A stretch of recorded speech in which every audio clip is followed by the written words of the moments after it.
Hi friends, good morning. This is Bob Hatton, this is Robert Hatton with some more encouraging words.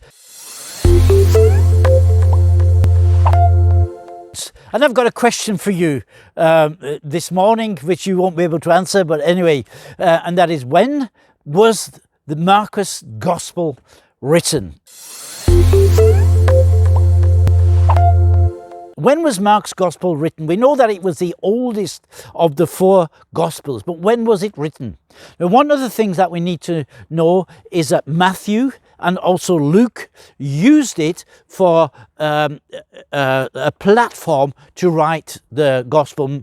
It's very similar. They take similar incidents. It's a similar pathway that they go through as Mark did. And at one time, a man called Augustine, who lived around 400 AD, he told people, don't bother with Mark, read Matthew, because Matthew is a more concise version of Mark's Gospel. But actually things have changed, and in recent years Mark's Gospel has become more important, probably is back to its proper place. But when was it written? Well, what do we know? Of course, the experts don't agree with one another, and everybody says it was written then and then. But anyway, what do we know? Well, I think if we look, first of all, in Mark's Gospel itself, in Mark chapter 13 and chapter 2, Jesus is with his disciples in Jerusalem. And they're at the temple, and they're looking at the temple. And this temple, this building, was magnificent. It was one of the seven wonders of the world. It was really worth going to Jerusalem just to have a look at the temple. The King Herod, who was the king when Jesus was born, he had refurbished the temple. He had it redone. It was beautiful. It was covered in gold and so on. It must have been very, very impressive. And the disciples are there, and they're just bathing in this glory of the Jewish nation. And Jesus said to them, he says, not one stone will be left upon another. And he was prophesying that this magnificent building, this temple in Jerusalem, that it was going to be destroyed. And that is actually what happened in history. And we know that in the year 70 AD, there was Jewish wars, and it ended in 70 AD when Titus entered Jerusalem, destroyed the city, and destroyed the temple. There are some legends that as everything began to burn, that the gold started to melt, and it went into the gaps in between the stones, and the Romans came and they pulled down each stone by stone to take out of the gold, and in the end there wasn't one stone left upon the other. And we know that was in 70 AD. So Mark doesn't give us any footnote, or he doesn't mention the words of Jesus as being that was fulfilled in 70 when Titus destroyed the temple. So when Mark's Gospel was finished, the temple was still standing. So that was 70 AD. So Mark's Gospel must have been written before 70 AD.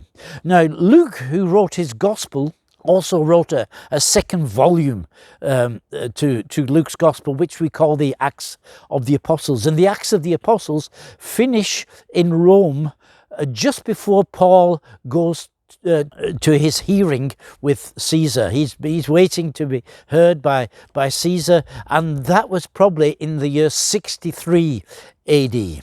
So in the years about maybe 62 at the latest, Luke finished writing the Acts of the Apostles. Maybe it took him about 2 years, from 60 to 62. He had compiled the Acts of the Apostles, and before he'd written the Acts of the Apostles, he had written his Gospel, Luke's Gospel. So Luke's Gospel must have been finished about 59, so maybe about 57 to 59 AD. He wrote his Gospel, but he used Mark's Gospel as the outline for his Gospel. So Mark's Gospel must have been finished before Luke started to write his Gospel. So we're now around the year 55 AD. serious people. They think it was written at the beginning of the 50s or to the middle of the 50s. Some people even put him back into the middle of the 40s, so maybe 10 or 15 years after Jesus had died. So it is a very ancient document. It's an old book, and when we read it, we need to consider some of the historical events that were happening at that time. It wasn't written in the 21st century, but it speaks to people in the 21st century. It was written for people who didn't have a Jewish background. It was written for people living in Rome. Matthew wrote his gospel for people living in Palestine with Jewish backgrounds. And we find quite a number of the Jewish customs are mentioned in Matthew.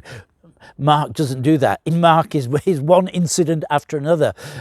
He is progressing very quickly. He's getting hold of us and he's bringing us into the gospel so that we might experience this story as it continues. And it's a very fast-paced story, going from one high point to the next high point. It is trying to convince us of something about the nature of Jesus. What did Jesus do? Who was Jesus? And what are the consequences of this? I hope I'm just whetting your appetite before we really start to get into the story of Jesus as written by Mark. And I want to just encourage you to get a hold of Mark's Gospel, start to read it, because in the next few days and the next few weeks, we're going to have a look at what he wrote. So God bless you. I hope you have a good day. You're Bob Hatton.